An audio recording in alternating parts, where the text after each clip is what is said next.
ಯಾವ ಜಿಲ್ಲೆಯಿಂದ ಕುಮಾರಸ್ವಾಮಿ ಸ್ಪರ್ಧೆ ಮಾಡ್ತಾರೆ ಅಂತ ನನಗೆ ಕರ್ನಾಟಕವೇ ನನ್ನ ಒಂದು ಪರಿಮಿತಿ. ಅದರ ಹಿಂದೆ ಬರುತ್ತೆ.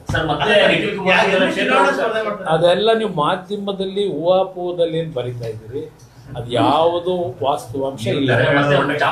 ನಿಖಿಲ್ ಕುಮಾರಸ್ವಾಮಿ ಅವರ ಭಾವನೆ ಇರೋದು ಮೊದಲು ಈ ಪಕ್ಷದ ಒಂದು ಶಕ್ತಿಯನ್ನ ಸಂಘಟನೆಯನ್ನ ಬೆಳೆಸಬೇಕು.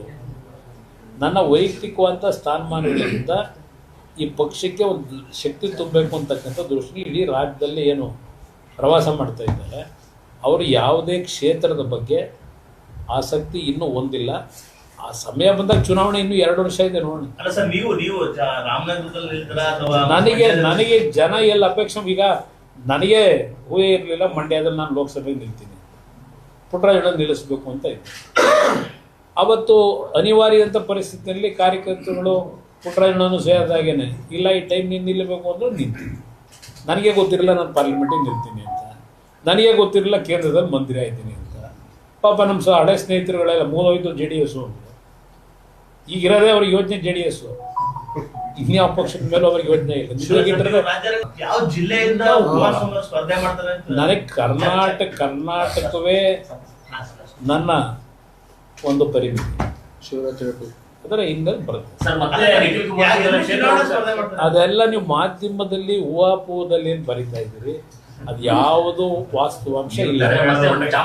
ನಿಖಿಲ್ ಕುಮಾರಸ್ವಾಮಿ ಅವರ ಭಾವನೆ ಇರೋದು ಮೊದಲು ಈ ಪಕ್ಷದ ಒಂದು ಶಕ್ತಿಯನ್ನ ಸಂಘಟನೆಯನ್ನ ಬೆಳೆಸಬೇಕು. ನನ್ನ ವೈಯಕ್ತಿಕವಾದ ಸ್ಥಾನಮಾನಗಳಿಂದ ಈ ಪಕ್ಷಕ್ಕೆ ಒಂದು ಶಕ್ತಿ ತುಂಬಬೇಕು ಅಂತಕ್ಕಂಥ ದೃಷ್ಟಿ ಇಡೀ ರಾಜ್ಯದಲ್ಲಿ ಏನು ಪ್ರವಾಸ ಮಾಡ್ತಾ ಇದ್ದಾರೆ. ಅವರು ಯಾವುದೇ ಕ್ಷೇತ್ರದ ಬಗ್ಗೆ ಆಸಕ್ತಿ ಇನ್ನೂ ಹೊಂದಿಲ್ಲ.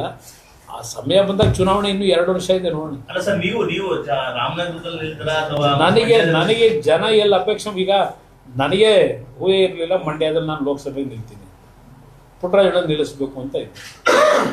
ಅವತ್ತು ಅನಿವಾರ್ಯ ಅಂತ ಪರಿಸ್ಥಿತಿಯಲ್ಲಿ ಕಾರ್ಯಕರ್ತರುಗಳು ಪುಟ್ಟರಾಜಣ್ಣನು ಸೇರಿದಾಗೇನೆ ಇಲ್ಲ ಈ ಟೈಮ್ ನೀನು ನಿಲ್ಲಬೇಕು ಅಂದ್ರೆ ನಿಲ್ತೀನಿ. ನನಗೆ ಗೊತ್ತಿರಲಿಲ್ಲ ನಾನು ಪಾರ್ಲಿಮೆಂಟಿಗೆ ನಿಲ್ತೀನಿ ಅಂತ, ನನಗೆ ಗೊತ್ತಿರಲಿಲ್ಲ ಕೇಂದ್ರದಲ್ಲಿ ಮಂತ್ರಿ ಆಯ್ತೀನಿ ಅಂತ. ಪಾಪ ನಮ್ಮ ಹಳೆ ಸ್ನೇಹಿತರುಗಳೆಲ್ಲ ಮೂಲೋಯ್ತು JDS ಅಂತ.